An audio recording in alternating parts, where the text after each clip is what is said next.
दुश्मनी तो बहुत हुई लेकिन कोनो खास ना हुई। तोहार दुश्मनी तो बहुत हुई लेकिन कोनो खास ना हुई। गुंडई बदमाशी हमसे सीखा, गुंडई बदमाशी हमसे सीखा। काहे कि चौहान जी ऐसन केहू बदमाश ना हो।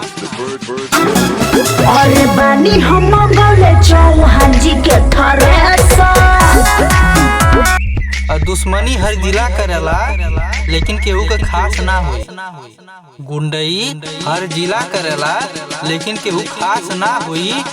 गुंडई बदमाशी सीखे के जिला जौनपुर से सीखा।